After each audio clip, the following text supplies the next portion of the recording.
ہم نے سورہ مجادلہ کی تلاوت کی۔ مجادلہ کہتے ہیں بحث کرنا، ایک دوسرے سے آپس میں بحث کرنا۔ در حقیقت یہ ایک صحابیہ تھیں جن کے گھر میں کچھ معاملات ہوئے تھے۔ مطلب یہ تھا کہ ان کے شوہر نے ان کو یوں کہہ دیا تھا کہ تو میرے لیے میری ماں کی طرح ہے۔ اس کو زہار کہتے ہیں۔ ایک ہوتی ہے طلاق اور ایک ہے زہار۔ زہار اور طلاق دیکھنے میں سیم ہیں لیکن دونوں کے احکام الگ ہیں۔ میں اکثر یہ کہا کرتا ہوں کہ نوجوان نسل کو بھی یا جو شادی شدہ ہیں ان کو طلاق کے مسائل بھی سیکھ لینا چاہیے، اس لیے کہ ہم داخل ہونے کے راستے تو جان لیے لیکن خارج کس سے ہوتا ہے یہ بھی معلوم ہونا چاہیے۔ مثال کے طور پر کسی جگہ آپ انٹر ہو رہے ہیں تو آپ کو یہ بھی معلوم ہونا چاہیے کہ ایگزٹ کہاں سے ہے۔ اسی طرح شادی کے ذریعے سے آپ ایک نئی زندگی میں داخل تو ہو جاتے ہیں، شادی کے مسائل سب سیکھ لیتے ہیں، اور اس میں بھی بہت سارے لوگ نہیں سیکھتے شرعی طریقہ کیا ہے۔ لیکن میں سمجھتا ہوں کن چیزوں سے ٹوٹ جاتی ہے شادی یا نکاح، یہ امپورٹنٹ ہے سیکھنا، تاکہ غلطی سے اس دروازے پر نہ جاؤ۔ بہت سارے لوگ طلاق پوری ہو جاتی ہے تب مسئلہ پوچھنے آتے ہیں۔ اس ڈاکٹر کے پاس علاج کرانے کے لیے اپنے بچے کو لے جا رہے ہیں جو بچہ گھر میں مر گیا ہو، وہ کیا علاج کرے؟ علاج ہوگا؟ ابھی سانسیں باقی ہیں اور بیمار ہے، تب آپ ہاسپٹل لے جائیں تو پتہ چلتا ہے کہ کچھ علاج ممکن ہے، لیکن یہاں پر گھر میں پوری طلاقیں دے چکے ہوتے ہیں تب پھر مسئلہ پوچھنے آتے ہیں۔ مسئلہ تو آپ کو خود معلوم ہونا چاہیے کہ جب کوئی مرد اپنی عورت کو 3 مرتبہ طلاق کہہ دے تو اس کے لیے وہ حرام ہو جاتی ہے۔ طلاق مغلظہ اس کو کہتے ہیں اور یہ قرآن سے ثابت ہے، وہ اس کے لیے حرام ہو جاتی ہے، اجنبی عورت کی طرح ہو گئی، اس سے فوراً وہ الگ ہو جائے۔ اب وہ اس کے لیے حلال اس وقت تک نہیں ہوگی جب تک وہ عدت گزارے، پھر کسی اور سے نکاح کر لے۔ اب وہ دوسرا مرد اپنے اختیار سے جب چاہے اسے چھوڑے، پھر اس کی عدت گزارنے کے بعد پھر یہ پہلے شوہر کے لیے حلال ہو سکتی ہے۔ یہ طلاق کا پروسیس جو 3 طلاق ہو جائے۔ ہاں ایک بار اگر کسی نے کہا طلاق یا 2 مرتبہ کہا تو ابھی اسے بچایا جا سکتا ہے، یہ طلاق رجعی اس کو کہتے ہیں۔ اس میں رجوع کر سکتا ہے، واپس لے سکتا ہے، یعنی پھر اس کو دوسرے کسی کے نکاح میں دینے کی ضرورت نہیں، بلکہ خود ہی اس کا ہاتھ پکڑ لے اور کہہ دے کہ میں تجھے واپس کر لیا، تو یہ 1 طلاق یا 2 طلاق میں وہ واپس ہو جائے گی۔ اس کو طلاق رجعی کہتے ہیں۔ بتانے کا مطلب یہ ہے کہ یہ مسائل ہر مسلمان کو معلوم ہونا چاہیے۔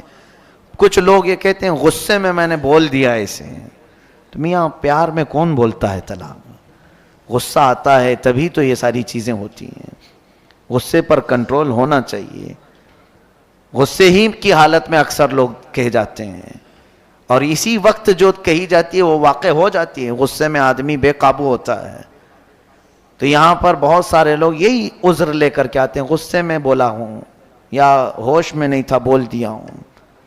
میرے عزیزو، یہ سارے بہانے شریعت نے نہیں قبول کیے، حتیٰ کہ ایسے نشے کے حالت میں بولا کہ آسمان و زمین کو بھی نہیں پہچان پاتا، اس وقت بھی بولا تو بھی واقع ہو جائے گی۔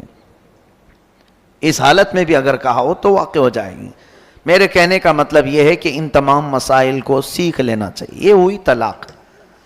ایک ہے زہار، جو عورتیں تم پر حرام ہیں، مثال کے طور پر تمہاری ماں، بہن، بیٹی، یہ آپ کے اوپر حرام ہے نا، پھوپھی، خالہ، یہ آپ کے لیے ابدی حرام ہے، ہمیشہ کے لیے حرام ہے، ان سے نکاح نہیں کر سکتے تم۔ ماں سے کوئی نکاح نہیں کر سکتا، بیٹی سے، سگی بہن سے، یا پھر اپنی پھوپھی سے یا خالہ سے، کبھی بھی وہ زندگی بھر نکاح نہیں کر سکتا۔ ان کو محرمات ابدیہ کہتے ہیں، یعنی ہمیشہ کے لیے یہ عورتیں تم پر حرام ہیں، نکاح کے لیے حرام ہیں۔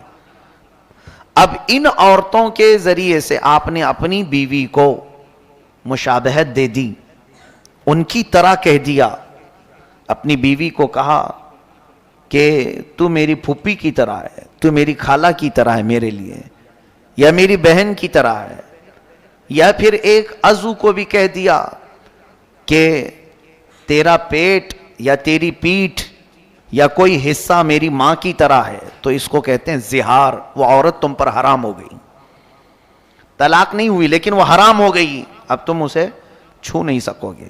یہ زہار ہے. اس کے مسائل ابھی آئے نہیں تھے.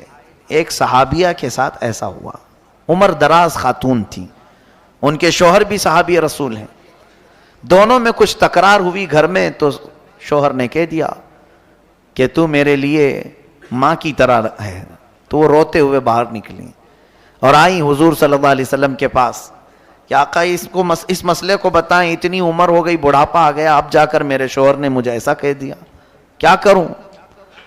نبی کونین صلی اللہ علیہ وسلم نے کچھ نہیں بتایا, خاموش رہے, کیونکہ ابھی مسائل آئے نہیں تھے, ابھی کوئی حکم اس مسئلے کے بارے میں آیا نہیں تھا. تو وہ باہر نکلی اور زور زور سے بحث کرنے لگیں اپنے شوہر سے یا کچھ, کہ میرا مسئلہ معلوم ہو جائے, کیا کروں, میں گھر میں رہوں یا باہر جاؤں. وہ چلا رہی تھی. تب اللہ تبارک و تعالیٰ نے جبرائیل امین کے ذریعے آیت نازل فرمائے, قد سمع اللہ قول التی تجادلک فی زوجہا وتشتکی الی اللہ. اللہ نے اس عورت کی بات سن لی جو اپنے شوہر کے بارے میں آپ سے بحث کر رہی ہے اور اللہ کی بارگاہ میں شکایت کر رہی ہے کہ میرا مسئلہ واضح کیا جائے. واللہ یسمع تحاورکما ان اللہ سمیع بصیر. اللہ نے آپ دونوں کی گفتگو کو سن لیا ہے اور اللہ سمیع و بصیر ہے, سنتا بھی ہے, دیکھتا بھی ہے. اب آگے مسائل اللہ نے نازل فرمائے. الذین یظاہرون منکم من نسائہم ما ہن امہاتہم, ما ہن امہاتہم یعنی وہ تمہاری مائیں نہیں ہیں, لیکن اگر تم نے ایسا کہہ دیا تو یہ غلط کیا تم نے, غلط کیا تم نے. اب کیا کرے؟ اللہ تعالیٰ فرماتا ہے والذین یظاہرون من نسائہم ثم یعودون لما قالوا فتحریر رقبۃ من قبل ان یتماسا. ایک غلام کو آزاد کرنا ہوگا جس نے بھی ایسا کہا ہے. غلامی کا زمانہ تو اب ہے نہیں, پہلے غلام ہوتے تھے, ایک غلام آزاد کرو, اب یہ پھر تمہارے لیے حلال ہو جائے گی. نہیں ہے اگر, آگے سنی آیت اور بھی اللہ فرماتا ہے فَمَن لَّمْ يَجِدْ فَصِيَامُ شَهْرَيْنِ مُتَتَابِعَيْنِ مِن قَبْلِ أَن يَتَمَاسَّا. جس کے پاس غلام نہیں ہے تو پھر وہ کنٹینیو 2 مہینے روزے رکھے, تب جا کے وہ تمہیں حلال ہوگی.